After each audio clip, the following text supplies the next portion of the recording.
అంత భయంకరంగా ఉండేది. కానీ ఇంటి పని అంతా నేను చేసుకోవాలా, కానీ అట్లా ఉండేది.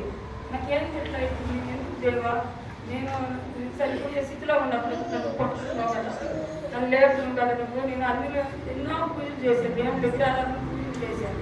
కానీ ఆ దేవుడిని వదిలేసి నేను నాకు నా కడపలో ఉన్నప్పుడు నన్ను లేపనిస్తున్నావు కదా, నన్ను పేరు పెట్టి పిలుచుకున్నావు కదా, నన్ను ఈ సన్నిధికి నేను వచ్చాను కదా, మరి నాకు ఎందుకు ఇంత ఇబ్బంది. నాకు భర్త లేడు, మీరు ఆదరించేవాళ్ళు ఎవరు లేరు, తోడు సోపుడు. నేను ఇంతగా బాధపడుతున్నా కదా తండ్రి, నువ్వే కదా నా వైపు ఉండేది అని యోధించేదాన్ని దేవుడిని. ನಾನು ಯಾವಾಗಲೂ ಪ್ರಾರ್ಥನೆ ಮಾಡ್ತದೆ, ದೇವ್ರು ನನಗೆ ಇಷ್ಟು ತೊಂದರೆಗಳಾಗ್ತದೆ, ಈ ತರ ತೊಂದರೆ ಆಗ್ತದೆ, ನನಗೆ ಯಾರು ನನಗೆ ಸಹಾಯಕ್ಕಿಲ್ಲ. ನಾನು ಮನೆ ಕೆಲಸ ಎಲ್ಲ ನಾನು ಒಬ್ಬಳೇ ಮಾಡ್ಬೇಕಾಗಿತ್ತು. ಮನೆ ಕೆಲಸ ಮಾಡುವಾಗಲೂ ಕೂಡ ನನ್ನ ಜೊತೆಯಲ್ಲಿ ಯಾರು ಇರ್ತಾಗಿಲ್ಲ. ಆದ್ರೂ ನನಗೆ ಅಷ್ಟು ಕಷ್ಟ ಆದ್ರೂ ಸಹ ನಾನು ಎಲ್ಲ ಕೆಲಸಗಳನ್ನು ಮಾಡ್ಕೊಳ್ತಾ ಇದ್ದೆ. ನಾನು ಅನೇಕ ವಿಗ್ರಹಾರಾಧನೆಗಳನ್ನು ಮಾಡ್ತಾ ಇದ್ದೆ. ನಾನು ಸಾಯುವಂತ ಸ್ಥಿತಿಯಲ್ಲಿರುವಾಗಲೂ ನೀನು ನನ್ನನ್ನು ಕಾಯ್ದು ರಕ್ಷಣೆ ಮಾಡಿದೆ ದೇವರೇ ಅಂತ ಹೇಳಿ ನಾನು ಪ್ರಾರ್ಥನೆ ಮಾಡ್ತಾ ಇದ್ದೆ. ಯಾಕೆ ನನ್ನ ಕೈ ಬಿಟ್ಟಿದೆ ದೇವರೇ ಅಂತ ಹೇಳಿ ನಾನು ದೇವರಲ್ಲಿ ಯಾವಾಗ್ಲೂ ಕೇಳ್ತಾ ಇದ್ದೆ.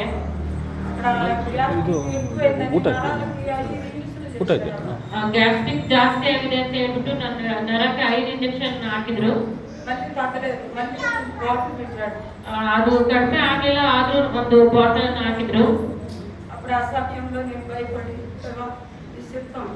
నేను నీ చిత్తం వల్ల భక్తాలనుకుంటే నన్ను ఈ భూమి మీద లేదు కాబట్టి నీ చిత్తం చేసుకుంటేవారు చాలా ఏడ్చేది. ಆ ಸಮಯದಲ್ಲೂ ಕೂಡ ನನಗೆ ಅಷ್ಟು ಡ್ರಿಪ್ಸ್ ಹಾಕಿದ್ರು ಕೂಡ ನನಗೆ ಕಡಿಮೆ ಆಗದೆ ಇರುವಾಗ ನಾನು ಪ್ರಾರ್ಥನೆ ಮಾಡಿದೆ. ದೇವರೇ ನನಗೆ ತುಂಬಾ ಭಯ ಆಗ್ತದೆ, ನಾನು ಏನ್ ಮಾಡ್ಲಿ, ನಿನ್ನ ಬದುಕಿಸೋದಾದ್ರೆ ನಾನು ಬದುಕಿಸು, ಇಲ್ಲ ಅಂದ್ರೆ ನನ್ನ ಸಾಯಿಸೋದಾದ್ರೆ ನೀನು ಸಾಯಿಸ್ಬಿಡು, ನನ್ನ ಕೈಲಿ ತಡ್ಕೊಳಕ್ ಆಗ್ತಾ ಇಲ್ಲ ಅಂತ ಹೇಳಿ ನಾನು ಹೇಳಿದೆ. ఆ టైంలో నాకు ఓదార్చి వెళ్ళాక నాకు చదువురాదు, భయపడుకోవాలి, నాకు చదువురాదు. దేవుడితో మాట్లాడితే నాకు ధైర్యం ఉండదని ఆశ, అయినా కానీ నాకు చదువురాదు, ఏం రాదు. ನನಗೆ ಪ್ರಾರ್ಥನೆ ಮಾಡ್ಬೇಕು, ನನಗೆ ವಾಕ್ಯ ಓದ್ಬೇಕಂತ ಇಷ್ಟ, ಬೈಬಲ್ ಓದ್ಬೇಕಂತ ಇಷ್ಟ, ಆದ್ರೆ ವಾಕ್ಯ ಓದಕ್ ಆಗ್ತಾ ಇರಲಿಲ್ಲ. ಆ ಸಮಯದಲ್ಲಿ ನನ್ನ ಜೊತೆ ಯಾರು ಇರ್ತಾ ಇರ್ಲಿಲ್ಲ. ಆದ್ರೂ ನನಗೆ ಒಂದು ಇತ್ತು, ನಾನು ಪ್ರಾರ್ಥನೆ ಮಾಡಿ ಆ ವಾಕ್ಯ ಓದ್ಬೇಕು ಅಂತ ಹೇಳಿ ನನಗೆ ಆಸೆ ಇತ್ತು. ఆ టైంలో నాకు రక్షణ చాలా మేలు చేసేది. ఎందుకంటే నేను బాగలేని టైమಲ್ಲೇ నేను రక్షణ ಕ್ಯಾಂಪ್‌ನ ಫೋನ್ ಮಾಡ್ತಾ ಇದ್ದೆ. ನಾನು ಆ ಸಮಯದಲ್ಲಿ ಹುಷಾರಿಲ್ಲದ ಸಮಯದಲ್ಲಿ ರಕ್ಷಣೆಗೆ ನಾನು ಫೋನ್ ಮಾಡ್ತಾ ಇದ್ದೆ. ಅವರು ನನಗೆ ತುಂಬಾ ಸಹಾಯ ಮಾಡಿದ್ರು. దేవుడు బైబిల్ తింటే ప్రార్థన చేస్తే నాతో ఏం మాట్లాడుతుందో నాకు కొంచెం ఓదార్పు ఉంటుంది కదా, దేవుడు నాతో మాట్లాడుతాడు కదా, నాకు ధైర్యం ఉంటుంది కదా, నాకు ఒక ఆశ. ನಾನು ಬೈಬಲ್ ಓದಿದ್ರೆ ನನ್ನ ಬೈಬಲ್ ವಾಕ್ಯದಲ್ಲಿ ದೇವರು ನನ್ನ ಮುಖಾಂತರ ಮಾತಾಡ್ತಾ ಇದ್ದಾರಲ್ಲ ಅಂತ ಒಂದು ಆಸೆ ನನಗಿತ್ತು. రక్షణ ప్రార్థన చేసి వాక్యం తీసి అక్క దేవుడు నీతో మాట్లాడుతున్నా, నీకే కాదంటున్నాడు దేవుడు, భయపడతాడు, నీ వంట సమయంలో తోడుగా ఉంటానంటున్నాడు, మాట్లాడుతున్నాడు అక్కడ దేవుడు బైబిల్లో. నువ్వు ధైర్యంగా ఉండక నాకు ధైర్యం చెప్పి ಓದಾಡ್ತೀನಿ. ರಕ್ಷಣಾ ನನಗೆ ಹೇಳ್ತಾ ಇದ್ರು, ನನ್ನ ಅಕ್ಕ ನಿನಗೆ ದೇವ್ರು ಮಾತಾಡ್ತಾ ಇದ್ದಾರೆ, ನಿನಗೆ ಯಾವ ತೊಂದರೆ ಆಗೋದಿಲ್ಲ, ದೇವ್ರು ನಿನ್ನ ಆಧರಿಸ್ತಾರೆ, ನಿನ್ನನ್ನು ಸಂತೈಸ್ತಾರೆ, ನಿನಗೆ ಎಲ್ಲಾ ಕಾರ್ಯಗಳನ್ನು ಸಫಲಪಡಿಸ್ತಾರೆ ಅಂತ ಹೇಳಿ ರಕ್ಷಣಾ ನನಗೆ ಹೇಳ್ತಾ ಇದ್ರು. అమ్మగారికి ఆంధ్ర నుంచి అమ్మగారికి ఫోన్ ಮಾಡ್ತಾ ಇದ್ದೆ. ಆಂಧ್ರದಿಂದ ನಾನು ಅಮ್ಮ ಅವ್ರಿಗೆ ಫೋನ್ ಮಾಡ್ತಾ ಇದ್ದೆ. ఫోన్ చేసి అమ్మగారు నాకు ఇట్లా గ్యాస్ట్రిక్ అంత పట్టేసినా కదా, ఒకటే తొందర ఏం లేదు అని అంటే అమ్మగారు బాగా ఏం ಮಾಡಿದ್ವಿ. కొద్ది రోజులు బాగానే ఉంది, ಚೆನ್ನಾಗೇ ఉంది. ಅಮ್ಮ ನಾನು ಫೋನ್ ಮಾಡಿದಾಗ ನನಗೆ ಗ್ಯಾಸ್ಟ್ರಿಕ್ ತುಂಬಾ ತೊಂದರೆ ಆಗ್ತದೆ ಅಂತ ಹೇಳುವಾಗ ಅಮ್ಮ ನನಗೋಸ್ಕರವಾಗಿ ಪ್ರಾರ್ಥನೆ ಮಾಡಿದ್ರು. కానీ మళ్ళీ తిరిగి ఇంకొక రోజు రక్షణని మళ్ళీ బైబిల్ తీసి వాక్యం చెప్పమంటే అక్కడ ఏమని వచ్చిందంటే నాకు ఆంధ్రాలో మంచి వాక్యం దొరికేది కాదు, మంచి ఆరాధన దొరికేది కాదు. కానీ ఇక్కడ ఆరాధన నేను ఇంటూ ఎంతో గుర్తుపడుతుండేది. ఈ మధ్యలో ఆరాధన అంటే ನನಗೆ ಅಲ್ಲಿ ಆಂಧ್ರದಲ್ಲಿ ನನಗೆ ಒಳ್ಳೆ ಆರಾಧನೆ ಸಿಗ್ತಾ ಇರಲಿಲ್ಲ, ಒಳ್ಳೆ ವಾಕ್ಯಗಳು ಸಿಗ್ತಾ ಇರಲಿಲ್ಲ. ಆದ್ರೆ ಇಲ್ಲಿ ನನ್ನ ಬಂದ್ಮೇಲೆ ನನಗೆ ಒಳ್ಳೆ ಆರಾಧನೆ ಸಿಕ್ತು, ಮತ್ತೆ ಇಲ್ಲಿರೋ ಆರಾಧನೆ ನನಗೆ ತೃಪ್ತಿ ಇದೆ. దేవుడు అక్కడ బైబిల్లో తింటే నువ్వు ఇక్కడ వచ్చేసి నా మందిరంలో నువ్వు నివాసం చేసుకొని మాట్లాడు వాక్యం. ನೀನು ನನ್ನ ಮಂದಿರದಲ್ಲಿ ವಾಸವಾಗಿದ್ದು ನನ್ನನ್ನು ಆರಾಧನೆ ಮಾಡು ಅಂತ ಹೇಳಿ ವಾಕ್ಯ ನನಗೆ ಬಂದಿತ್ತು.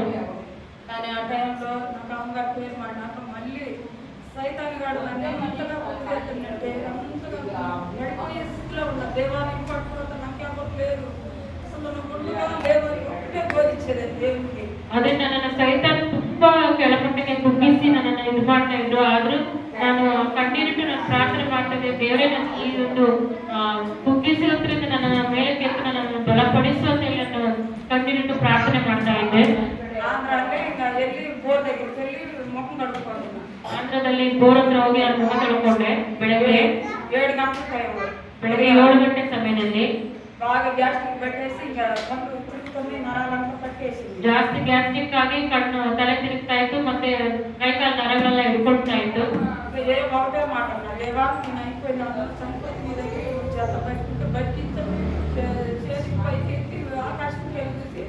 దేవాలయం ఒక్కటే అడుగు క్యాకేసి దేవుడిని ನಮ್ಗೆ ಮುಗಿತು, ನಮ್ಗೆ ಕೆಲಸ ಮುಗಿತು, ದೇವ್ರೇ ನಾನು ನಿನ್ನ ಮುಗಿಸ್, ನನ್ನೆಲ್ಲ ಕಾರ್ಯಗಳು ಮುಗಿತು, ನಮ್ಗೆ ಯಾವುದು ಇಲ್ಲ ಅಂತ ಹೇಳಿ ನನ್ನ ಕೈಗಳನ್ನ ಮೇಲೆತ್ತಿ ನಾನು ದೇವರಿಗೆ ಕಣ್ಣೀರಿಟ್ಟು ಪ್ರಾರ್ಥನೆ ಮಾಡಿದೆ. ಆ ಸಮಯದಲ್ಲಿ ఒక సమయంలో ఒక్కసారిగా తేపు వచ్చేసింది, అంత ఫ్రీ అయింది. ಒಂದು ಸಾರಿ ನನಗೆ ತೇಗು ಬಂತು, ಅವಾಗೆಲ್ಲ ಪೂರ್ತಿ ಕ್ಲಿಯರ್ ಆಗೋಯ್ತು.